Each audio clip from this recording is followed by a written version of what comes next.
दोस्तों, क्या आपको पता है भगवान विष्णु को वामन अवतार क्यों लेना पड़ा? क्या वजह थी कि स्वयं नारायण को एक छोटे से ब्राह्मण बालक का रूप धारण करना पड़ा? और सबसे बड़ा सवाल ये कि वामन अवतार में जो 3 पग जमीन मांगी गई थी, वो आखिर किसके लिए मांगी थी? और ये जमीन भगवान श्री कृष्ण से नहीं, बल्कि किससे मांगी गई थी? क्यों उस समय देवताओं का अस्तित्व खतरे में पड़ गया था? क्यों असुरों की शक्ति इतनी बढ़ चुकी थी कि स्वर्ग तक कांपने लगा था? और अगर भगवान चाहते तो सीधे अपने विराट रूप में प्रकट हो सकते थे, फिर वामन जैसा छोटा रूप लेने की आवश्यकता क्यों पड़ी? तो दोस्तों, बने रहे लास्ट तक। वीडियो शुरू करने से पहले एक छोटी सी विनती है, अगर आपको ये कहानी पसंद आए तो वीडियो को एक लाइक करें और चैनल को सब्सक्राइब जरूर करें। हम ऐसे ही धार्मिक कहानियां लेकर आते हैं।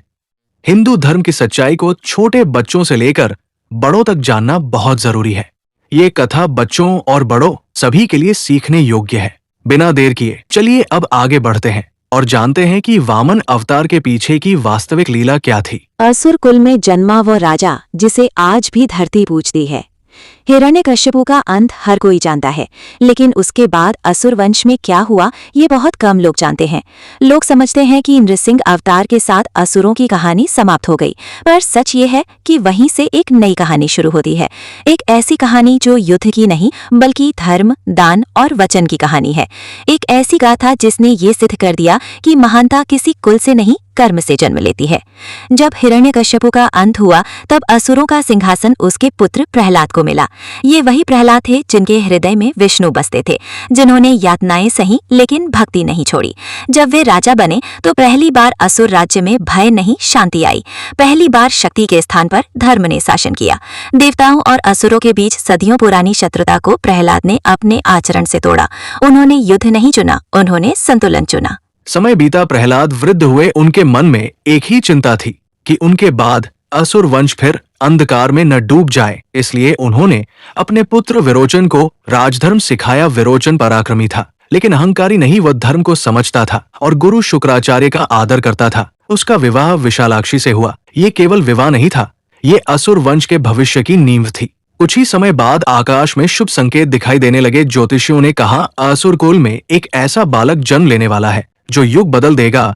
माघ शुक्ल द्वादशी की उस पावन तिथि पर वो बालक जन्मा, जिसके मुख पर तेज था, आंखों में करुणा थी और शरीर से दिव्यता झलक रही थी। गुरु शुक्राचार्य ने उसे देखा और कहा, ये साधारण आत्मा नहीं है, ये तीनों लोगों को प्रभावित करेगा।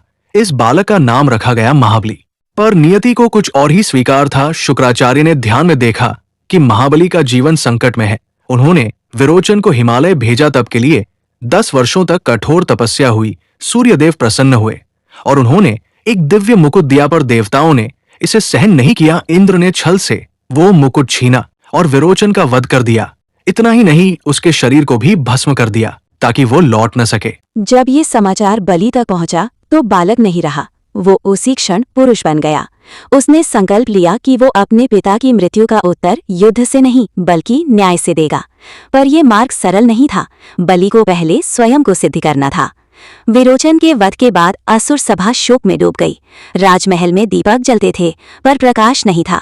हर आंख में आंसू थे, पर सबसे शांत आंखें उसी बालक की थीं, महाबली, जिसने अपने पिता का शव नहीं देखा, जिसने अपने पिता की राख को स्पर्श नहीं किया, पर जिसने अपने भीतर अग्नि को जन्म लेते महसूस किया। प्रहलाद ने उस बालक को अपने पास बुलाया और कहा, पुत्र, सत्ता तलवार से नहीं आती और प्रतिशोध से कभी न्याय नहीं जन्म लेता। यदि तुम सच में अपने पिता को अमर करना चाहते हो तो वह मार्ग चुनो जिस पर चलकर शत्रु भी तुम्हारे चरणों में सिर झुकाए। बलि ने उस दिन पहली बार मौन व्रत लिया। वह वन में गया। उसने गुरु शुक्राचार्य के चरणों में बैठकर केवल एक ही प्रश्न किया, धर्म की सबसे ऊंची परीक्षा क्या है? शुक्राचार्य ने उत्तर दिया, जब तुम्हारे पास सब कुछ हो और फिर भी तुम मांगने वाले को खाली हाथ ना लौटाओ। बलि ने कठोर तप आरंभ किया। वर्षों तक न भोजन की चिंता, न शरीर की, केवल एक ही संकल्प, ऐसा राजा बनूंगा जिसके राज्य में देव भी याचक बनकर आएं। समय बदला, बलि का तेज बढ़ा। असुर राज्य फिर से समृद्ध हुआ, पर इस बार यह समृद्धि भय से नहीं, विश्वास से आई। देवताओं को यह खटकने लगा। इंद्र का सिंहासन डगमगाने लगा, पर इस बार न युद्ध हुआ, न शस्त्र उठे। विष्णु मुस्कराए और उन्होंने एक नया मार्ग चुना, एक ऐसा मार्ग जो बलि की परीक्षा भी था और उसे अमर करने का द्वार भी। उस दिन धरती पर एक वामन अवतार लेने वाला था। बलि बड़ा हुआ, युद्ध सीखा, शास्त्र सीखे, पर सबसे पहले उसने दान सीखा, क्योंकि उसे पता था कि जो दे सकता है वही वास्तव में महान है। जब बलि सिंहासन पर बैठा तो असुर राज्य बदल गया। खेतों में अन्न था, घरों में शांति थी, और दरबार में न्याय कोई याचक खाली हाथ नहीं लौटता था। यही कारण था कि लोग उसे असुर नहीं राजा कहने लगे।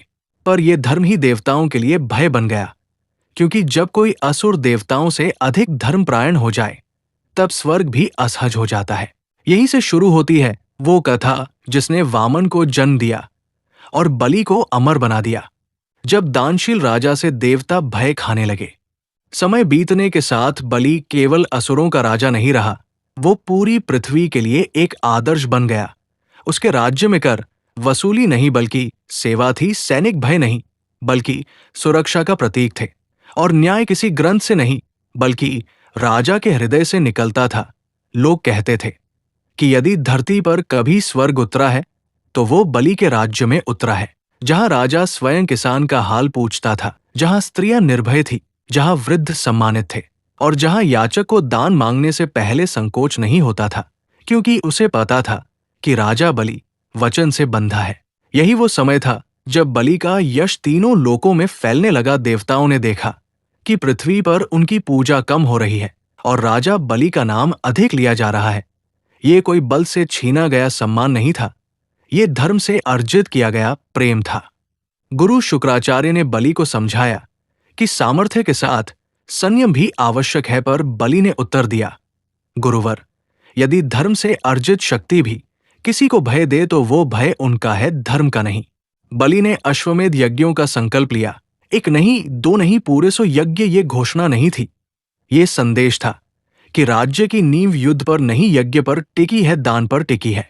एक एक करके 99 यज्ञ पूर्ण हुए। हर यज्ञ में अन्न बंटा, स्वर्ण बंटा, वस्त्र बंटे, और सबसे बड़ी बात सम्मान बंटा। देवताओं को ये स्पष्ट दिखने लगा कि यदि ये 100वां यज्ञ भी पूर्ण हो गया तो बलि का राज्य अटल हो जाएगा और स्वर्ग का महत्व स्वयं मिट जाएगा। इधर स्वर्ग में स्थिति दयनीय हो चुकी थी। इंद्र का सिंहासन खाली नहीं था, पर उसका तेज बुझ चुका था। देवता अपने ही लोक में असुरक्षित महसूस करने लगे। तब अदिति ने विष्णु का स्मरण किया। आंखों में आंसू थे और स्वर में पीड़ा थी।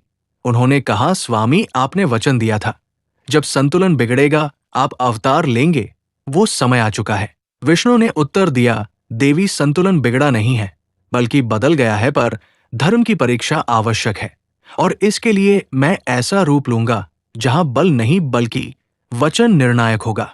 इसी समय कश्यप आश्रम में एक दिव्य बालक का जन्म हुआ। छोटा कद लेकिन अनंत तेज, ये वामन थे, देवताओं की आशा और धर्म की कसौटी। उधर पृथ्वी पर 100वें अश्वमेध यज्ञ की तैयारी हो रही थी। यज्ञशाला सजी थी, अग्नि प्रज्वलित थी, मंत्र गूंज रहे थे और राजा बलि स्वयं द्वार पर खड़े होकर याचकों का स्वागत कर रहे थे, क्योंकि उनके लिए यज्ञ का सबसे पवित्र स्थान वही था जहां दान दिया जाता है। तभी एक ब्राह्मण बालक वहां पहुंचा। उसके चरण धरती को स्पर्श कर रहे थे, पर उसकी दृष्टि आकाश से भी ऊंची थी। बलि ने उसे देखा और आदर से कहा, ब्रह्मचारी, जो चाहो मांगो, आज कोई भी याचक खाली नहीं जाएगा। बालक मुस्कराया और बोला, महाराज, मुझे न स्वर्ण चाहिए, न रत्न, न पशु, न भूमि। जितनी आपकी सेना जीत सकती है, मुझे केवल उतनी भूमि चाहिए जितनी मैं अपने 3 पगों में नाप सकूं। सभा में हल्की हंसी गूंज गई। किसी ने इसे बालहट समझा, किसी ने सरलता पर व्यंग्य किया, पर बलि गंभीर था। उसने कहा, यदि यही तुम्हारी मांग है तो मैं इसे भी पूर्ण करूंगा, क्योंकि वचन छोटा बड़ा नहीं देखता। शुक्राचार्य आगे आए। उन्होंने बलि के कान में कहा, यह साधारण बालक नहीं है, ये स्वयं विष्णु है। यदि तुमने दान दिया तो सब कुछ चला जाएगा। बलि ने शांत स्वर में उत्तर दिया, गुरुवर, यदि ये विष्णु है तो इससे बड़ा सौभाग्य क्या हो सकता है कि वे स्वयं मेरे द्वार पर याचक बनकर आए हैं। मैं अपना वचन नहीं तोड़ सकता, चाहे उसका मूल्य कुछ भी हो। ये कहते हुए बलि ने जल उठाया और दान का संकल्प पूरा किया, और उसी क्षण पृथ्वी ने कंपन किया, आकाश गूंज उठा और वामन का रूप विराट होने लगा। यहीं से वो क्षण आरंभ हुआ जिसने इतिहास की दिशा बदल दी। महाबली का राज्य अब केवल असुरों का नहीं रहा था, वो धर्म का राज्य बन चुका था, जहां शक्ति से अधिक विश्वास चलता था, जहां राजा सिंहासन पर नहीं बल्कि प्रजा के हृदय में बैठता था। यज्ञ होते थे, दान होते थे, पर दान के बाद अहंकार नहीं जन्म लेता था। स्वयं महाबली द्वार पर खड़े होकर याचकों का स्वागत करते थे और कहते थे, जो मांगोगे वो मिलेगा, पर सम्मान के साथ। देवताओं को ये संतुलन भय से अधिक अपमान लगने लगा, क्योंकि बिना युद्ध के उनका प्रभाव कम हो रहा था। तब देवगुरु बृहस्पति ने कहा, ये शस्त्र का समय नहीं, ये वचन की परीक्षा का समय है। और उसी क्षण विष्णु ने वामन रूप धारण किया। एक छोटा ब्राह्मण बालक, न कोई आयुध न कोई आभूषण, केवल शांत नेत्र और ब्रह्म तेज लेकर वो महाबली के यज्ञ में पहुंचा। उस विनम्र स्वर में कहा, राजन, मुझे अधिक कुछ नहीं चाहिए, बस 3 पग भूमि। सभा में हल्की मुस्कान फैल गई। इतना महान दानी राजा और इतना छोटा दान। महाबली ने हंसते हुए कहा, वत्स, 3 पग ही क्यों, पूरा राज्य ले लो। पर वामन ने कहा, जो मांगा है वही चाहिए। तभी शुक्राचार्य का मन कांप उठा। उन्होंने ध्यान में देखा कि ये बालक स्वयं विष्णु है। उन्होंने बलि को रोका और कहा, राजन, ये साधारण याचक नहीं है, यदि वचन दिया तो सब कुछ चला जाएगा। तब महाबली ने शांत स्वर में उत्तर दिया, गुरुदेव, यदि विष्णु स्वयं मेरे द्वार पर आए हैं और मैं उन्हें खाली लौटा दूं तो मुझसे बड़ा अधर्मी कौन होगा। जो चला जाएगा वो मेरा नहीं था, जो बचेगा वही सत्य होगा। और ये कहकर उन्होंने दान का संकल्प पूरा किया। तभी वामन का रूप फैलने लगा। पहला पग पड़ा और समस्त पृथ्वी नाप ली। दूसरा पग उठा और समस्त आकाश स्वर्गलोक समा गया। अब तीसरे पग के लिए स्थान नहीं बचा। तब वामन ने पूछा, तीसरा पग कहाँ रखूं? महाबली ने बिना क्षण भर सोचे अपना मुकुट उतारा और मस्तक आगे कर दिया और कहा, प्रभु यहीं रखिए, आपका चरण, यही मेरा अंतिम दान है। उस क्षण विष्णु की आंखों में करुणा भर आई। उन्होंने चरण रखा और महाबली पाताल की ओर गए। पर यह पतन नहीं था, ये उस आत्मा का उत्कर्ष था जिसने सब कुछ देकर भी कुछ नहीं खोया। विष्णु ने कहा, बलि, तुम पाताल के राजा नहीं, भक्ति के प्रतीक बनोगे। मैं स्वयं तुम्हारे द्वार पर प्रहरी बनूंगा। स्वर्ग में इंद्र को सिंहासन मिला पर शांति नहीं मिली। धरती पर प्रजा ने ऐसा राजा खो दिया जो लेने नहीं देने आया था। और आज भी जब कोई बिना अपेक्षा दान देता है तो कहा जाता है वो महाबली की परंपरा से जुड़ा है, क्योंकि महानता किसी कुल से नहीं, त्याग से जन्म लेती है। महाबली जब पाताल लोक पहुंचे तो आंखें फैल गई। ये कोई काला अंधकार नहीं था, ये तपस्या और सत्य की चमकदार धरती थी। यहाँ छल का कोई स्थान न था, भय का साया न पड़ता। राजा का मूल्य यहाँ उसके त्याग से तौला जाता। और सबसे आश्चर्यजनक दृश्य, विष्णु भगवान स्वयं द्वारपाल बने खड़े थे। देवलोक में भी ऐसा कभी न हुआ था। एक असुर राजा के लिए नारायण का द्वार पर पहरा देना ये महज वरदान न था, बल्कि घोषणा थी कि भक्ति कुलों की मोहताज नहीं, कर्म की साधक है। महाबली विनम्रता से झुके, प्रभु, जो कुछ मैंने दिया वो मेरा था ही नहीं, फिर आप मेरे द्वार पर क्यों? विष्णु मुस्कुराए, बलि, तुमने धरती दी, आकाश दिया, वैभव लुटाया, लेकिन अहंकार न दिया। इसलिए मैं यहाँ हूं ताकि तीनों लोग जाने, सच्चा दान वही जहां दाता छोटा हो और धर्म विशाल। समय बीता, पाताल में प्रजा सुखी रही। महाबली रोज विष्णु के चरण धोते और कहते, मैं राजा नहीं, सेवक हूं। ऊपर स्वर्ग में इंद्र का सिंहासन पक्का था, पर मन डगमगाता। राज्य मिला, सम्मान खोया। देवताओं ने देखा धरती पर बलि का नाम गूंजता, यज्ञों में स्मरण, दान में उदाहरण। उन्होंने विष्णु से पूछा, प्रभु, असुर राजा इतना पूजित कैसे? विष्णु बोले, जब धर्मकुल से ऊपर उठे यही होता है। भक्तों, आशा करते हैं वीडियो आपको अच्छा लगा होगा। हमें उम्मीद है वीडियो को एक लाइक आप किए होंगे। भक्तों, यही वीडियो अगर मनोरंजन वाली होती तो हजारों लोग लाइक करते। दोस्तों, जब बात धर्म की आती है या सच्चाई की आती है तो बहुत कम लोग ही आगे आते हैं। भक्तों, हमारे हिंदू धर्म की जो सच्चाई है सभी को पता होनी चाहिए। अगर आप इस वीडियो को एक लाइक कर देते हैं तो ये वीडियो किसी और के पास चला जाता है।